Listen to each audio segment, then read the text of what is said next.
I couldn't believe my eyes. There I was, enjoying my morning coffee on my porch, when a white van pulled up in front of my house. Before I could process what was happening, a crew of 6 people jumped out and started unloading folding chairs. White ones. Wedding chairs. On my lawn. "Excuse me," I called out, setting my coffee down. "I think you might have the wrong address." The crew leader, a woman with a clipboard and an earpiece, barely glanced up. "Oak Ridge Estates community space, right? We're setting up for the Matthews wedding tomorrow." I blinked twice. "This isn't community space. This is my private property." She frowned, checking her clipboard again. "That's not what we were told. Karen specifically said this was approved community space for events." She pointed across the street where, sure enough, Karen Matthews was directing another crew unloading flower arrangements from a delivery truck. Karen saw me looking and waved cheerfully like this was all perfectly normal. When I started walking toward her, the smile on her face didn't waver. That's when I knew this wasn't a mistake. "Morning, David," Karen called out, her voice dripping with false sweetness. "Isn't this exciting? Melissa's big day is finally happening." "Karen, why are there people setting up wedding equipment on my property?" "Oh, don't worry about all that. As HOA Vice President, I've designated your lot for community functions. It's in the bylaws, Section 12, Paragraph 4. All properties can be utilized for sanctioned HOA events with proper notice." I purchased my home 6 months ago, attracted by the quiet cul-de-sac location at the edge of Oak Ridge Estates.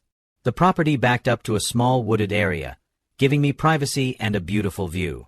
The HOA was strict, that much I knew, but the benefits seemed worth it. Well-maintained roads, security at the entrance gate, and consistent property values. What I hadn't counted on was Karen Matthews, who treated the HOA rulebook like her personal power manifesto. From the day I moved in, she'd found something to complain about weekly.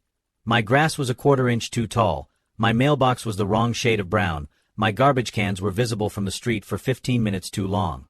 Every interaction with Karen was the same, a sugary sweet greeting followed by passive-aggressive commentary about neighborhood standards. I'd been polite but firm, knowing that engaging with her drama would only make my life more difficult. But this, commandeering my property for her daughter's wedding, was crossing every line imaginable. "Karen, there is absolutely nothing in the bylaws that allows you to use my private property for anything, let alone a wedding. Please tell these people to leave immediately."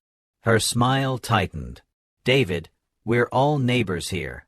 Melissa has dreamed about an outdoor wedding since she was a little girl, and your yard has the perfect view of the lake. The HOA board voted and approved this last month. You should have received the notice." "I never received any notice, and I certainly never agreed to this. This is trespassing, Karen." She sighed dramatically, like I was being unreasonable. "The notice was in the community newsletter. And really, David, this is about being part of a community. Everyone chips in. The Hendersons hosted the 4th of July party, the Clarks did the Halloween festival, and now it's your turn." I stood my ground. "I'm calling security. You have 5 minutes to get these people off my property." Karen's expression changed from sweet to sour in an instant. "You really don't want to make enemies in this neighborhood, David. Not when the HOA can make your life very difficult." I wish I could say that was the end of it, that Karen backed down and found another venue for her daughter's wedding. But that would be underestimating just how committed Karen was to getting her way. The next few weeks were filled with escalating attempts to pressure me into hosting her daughter's wedding. First came the guilt trips.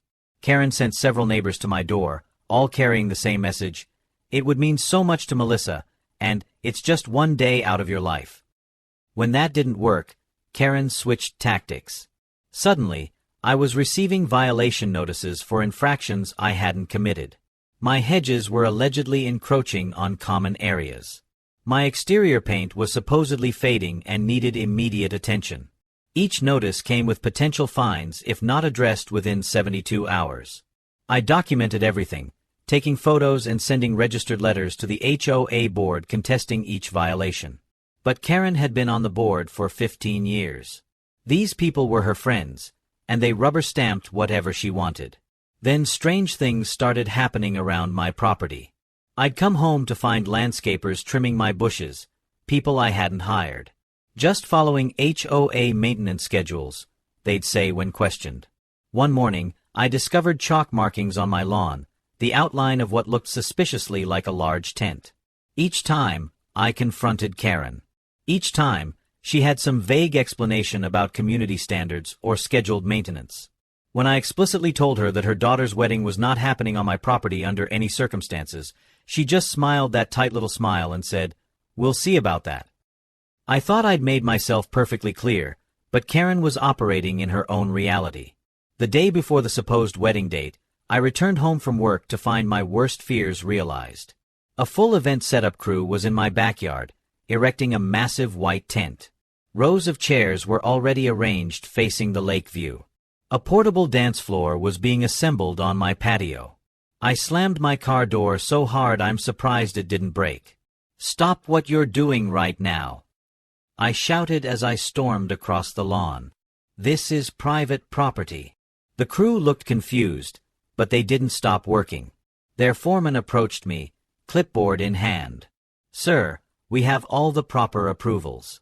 The HOA gave us access codes and everything." "I don't care what the HOA told you.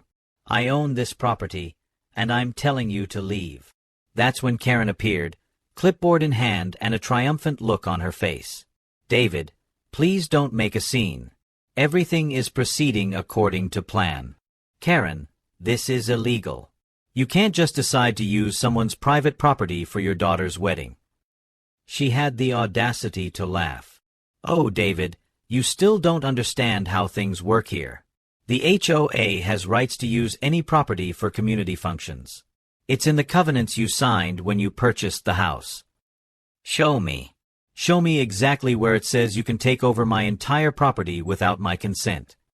Karen waved her hand dismissively. Section 12, Paragraph 4. All residents must make reasonable accommodations for community events as determined by the board.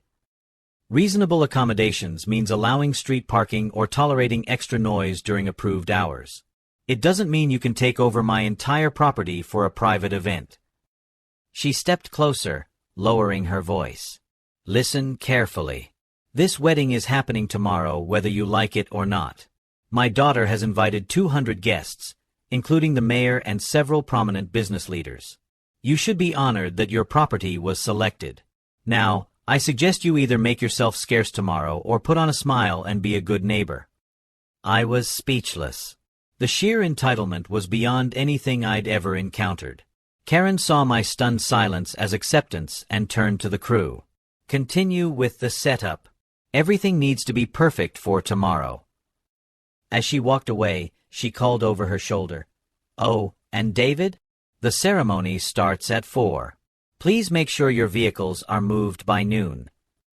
I stood there, watching strangers transform my property into someone else's wedding venue, and something inside me snapped. I'd tried being reasonable. I'd tried following proper channels. None of it had worked because Karen and her HOA cronies believed they were above the rules, above the law. If Karen wanted to play hardball, she was about to learn that she'd picked the wrong person to bully. I'm a civil engineer by profession. I know people, contractors, equipment operators, survey teams. With a few phone calls, I could solve this problem before Karen knew what hit her. I waited until Karen left to meet with the caterers. Then I made those calls. Within 2 hours, 3 trucks pulled up in front of my house.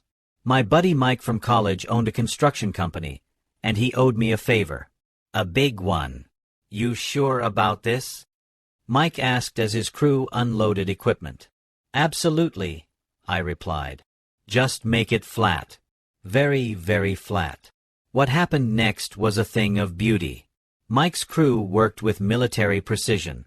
First, they carefully packed up all the wedding decorations, chairs, and equipment, placing everything neatly in one of their trucks. Then they dismantled the tent, folding it properly and storing it safely. With the wedding items secured, Phase 2 began. A small excavator rolled onto my property. In less than 3 hours, my entire backyard was transformed. The gentle slope leading down to the lake view? Flattened. The decorative garden beds that Karen had been so eager to use as a backdrop for wedding photos? Gone. Even the small gazebo I'd been restoring was carefully disassembled and stored in my garage. By sunset, my backyard was a perfectly level, freshly graded plot of dirt. Not a flower, not a shrub, not a single decorative element remained. It looked like a construction site waiting for foundation work to begin, which, coincidentally, was exactly the permit Mike had pulled for me that afternoon. Backyard renovation, the permit read. Grading and preparation for home addition. All perfectly legal. All filed with the county, not the HOA. I was admiring Mike's handiwork when Karen's car screeched to a halt in front of my house. She emerged like a tornado, followed by a young woman who I assumed was Melissa, the bride-to-be. Karen's face went from confusion to shock to rage in the span of seconds as she took in the transformed landscape. "What have you done?" she screamed, her voice echoing through the neighborhood. "Where is everything? The tent, the chairs, the flowers?" I stepped forward, permit in hand. "I've begun renovations on my property, Karen. All the wedding items are safely stored and can be returned to the rental companies." Melissa burst into tears. Karen's face turned a shade of red I didn't think was humanly possible. "You've ruined my daughter's wedding.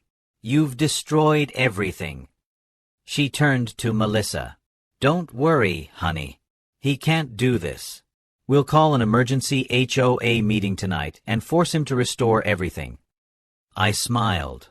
"Actually, Karen, I can do this. I have all the proper permits from the county. And since county regulations supersede HOA rules, there's nothing your board can do about it." That's when Karen completely lost it. With a primal scream that probably startled wildlife for miles, she charged at me. I stepped back, but not before she managed to shove me hard enough that I stumbled. "You selfish, horrible man," she screamed, trying to shove me again. "You've ruined everything. This was supposed to be the perfect day." By now, neighbors were emerging from their homes, drawn by the commotion. Karen was beyond reasoning, advancing on me with her finger jabbing the air. "You will fix this. You will fix this tonight, or I swear I will make your life a living hell." When I continued backing away, Karen made a dash for my front door. "I'm going inside to call the board. We'll see how smug you are when you're facing thousands in fines." "Karen, you are not entering my house," I said firmly, stepping between her and the door. She tried to push past me, and that's when I pulled out my phone and dialed 911. "I need police assistance. There's a woman attempting to force her way into my home and threatening me." "Give me that phone." Karen lunged for my cell, trying to grab it from my hand. In the process, she scratched my face and knocked my glasses off. Several neighbors witnessed this assault. One was even filming it on his phone. Bless his heart. By the time police arrived 10 minutes later, Karen had worked herself into such a frenzy that she was throwing decorative rocks from my front garden at my windows. The officers separated us immediately. I calmly explained the situation, showing them the property deed, the renovation permits, and the videos neighbors had taken of Karen's assault. Karen, meanwhile, was still screaming about HOA rights and ruined weddings. When the officers informed Karen that she was being arrested for assault, trespassing, and destruction of property, her face went completely blank, as if she couldn't process what was happening. "But I'm the HOA vice president," she kept saying, as if the title granted her immunity from the law. "Ma'am, the HOA doesn't override state law," one officer explained patiently as he placed her in handcuffs. "You can't trespass on private property or assault someone regardless of what position you hold." As Karen was escorted to the police car, reality seemed to finally sink in. Her daughter Melissa stood watching in horror, wedding planner by her side, as her mother was placed in the back seat of a patrol car. The look of sheer disbelief on Karen's face as the door closed was something I'll never forget. The aftermath was swift and severe for Karen. She was charged with criminal trespass, assault, and attempted breaking and entering. At her hearing, the judge was particularly unimpressed with her HOA defense. "The Homeowners Association is not a sovereign entity, Ms. Matthews," he explained. It does not grant you the right to commandeer private property or assault homeowners. Karen received a $5,000 fine, 2 years probation, and was ordered to take an anger management course. She was also served with a restraining order preventing her from coming within 100 feet of me or my property. The HOA board, finally confronted with evidence of Karen's abuse of power, voted unanimously to remove her from her position. Many members came forward with their own stories of Karen's overreach once they realized they weren't alone. As for Melissa's wedding, it was hastily relocated to the community center in town. I heard it was lovely, though noticeably missing was the mother of the bride, who was spending the weekend in county lockup. Karen's face when she was informed of her removal from the board was priceless, a mixture of shock, outrage, and the dawning realization that her reign of neighborhood terror had finally come to an end. "But I've been on the board for 15 years, she stammered as security escorted her from the meeting. "You can't do this to me." "But they could, and they did."